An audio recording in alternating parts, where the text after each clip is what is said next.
Hi dears, നമ്മളിന്നൊരു ബീഫും കൂർക്കും കൂടിയുള്ള ഒരു റെസിപ്പി ആയിട്ടാണ് വന്നിട്ടുള്ളത് കേട്ടോ.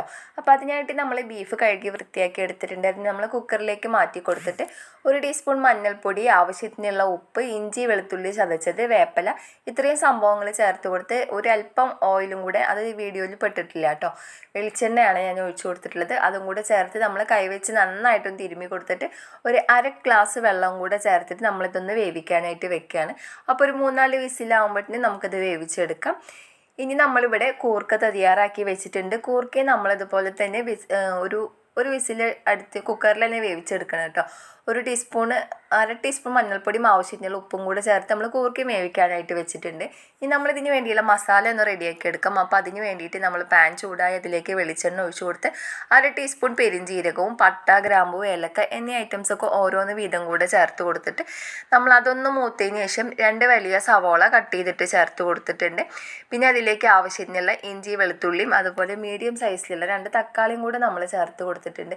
ഞാനിവിടെ 600 ഗ്രാം ബീഫാണ് എടുത്തിട്ടുള്ളത് കേട്ടോ. അപ്പോൾ അതിന് വേണ്ടിയിട്ടുള്ള സാധനങ്ങളാണ് നമ്മൾ എടുത്തിട്ടുള്ളത് കേട്ടോ. 2 തക്കാളി, 2 സവോള, അത്രയൊക്കെ എടുത്തിട്ടുള്ളത്. ഇനി നമുക്കിതിന് വേണ്ടിയിട്ടുള്ള പൊടികളൊന്ന് റെഡിയാക്കി എടുക്കാം. അപ്പോൾ നമ്മളെ വെജിറ്റബിൾസൊക്കെ ഒന്ന് വാടി വന്നത് നമ്മൾ സൈഡിലേക്ക് മാറ്റി വെച്ചിട്ട് ആ ഓയിലിലേക്ക് തന്നെ നമ്മൾ മഞ്ഞൾപ്പൊടി, മുളക് പൊടി, മല്ലിപ്പൊടി, ഒരു 1.5 ടീസ്പൂൺ മീറ്റ് മസാലയും 1/2 ടീസ്പൂൺ ഗരം മസാലപ്പൊടിയും കൂടെ ഞാൻ ചേർത്ത് കൊടുത്തിട്ടുണ്ട്. ഇനി അതിനെ ഒന്ന് നമ്മൾ ആ ഓയിലൊന്ന് ചൂടാക്കി എടുത്തതിന് ശേഷം നമ്മൾ മസാലയിലേക്ക് മിക്സ് ചെയ്ത് കൊടുക്കാം. എന്നിട്ട് 2-3 മിനിറ്റ് ഒന്ന് വഴറ്റിയതിന് ശേഷം നമ്മൾ ഇതിലേക്ക് നമുക്ക് വേവിച്ച് വെച്ചിട്ടുള്ള ബീഫിനെ ചേർത്ത് കൊടുക്കാം. ഒരല്പം വേപ്പിലയും കൂടെ ചേർത്ത് കൊടുത്തിട്ടുണ്ട്. അപ്പോൾ നമ്മൾ വേപ്പില ചേർക്കുന്നത് നല്ല ടേസ്റ്റ് ആണല്ലോ. അപ്പോൾ ഇനി നമ്മൾ ഈ ഒഴിച്ചിട്ടുള്ള ബീഫ് വേവിച്ച വെള്ളം നമ്മൾ ഫുള്ളായിട്ട് ഇതിലേക്ക് ഒഴിച്ചിട്ടുണ്ട്. ഒരല്പം വെള്ളം ബീഫിൽ നിന്നോട്ടെ, കുഴപ്പമില്ല. നമ്മൾ ഇതൊരു കുറുകിയ ഒരു കറി പോലെ ആയിട്ടാണ് നമ്മളിതിനെ എടുക്കുന്നത്. അപ്പോൾ അതുകൊണ്ട് ഒരല്പം വെള്ളം ഇതിൽ ആവശ്യമുണ്ട്. അപ്പോൾ അതുകൊണ്ട് തന്നെ ഞാൻ വെള്ളം ഒട്ടും കളഞ്ഞിട്ടില്ല. നമ്മളത് ചേർത്ത് കൊടുത്ത് നന്നായിട്ടൊന്ന് മിക്സ് ചെയ്തെടുത്തതിന് ശേഷം തള വരണ സമയത്ത് നമുക്ക് വേവിച്ച് വെച്ചിട്ടുള്ള കൂർക്കയെ അതിലേക്ക് ചേർത്ത് കൊടുക്കാം.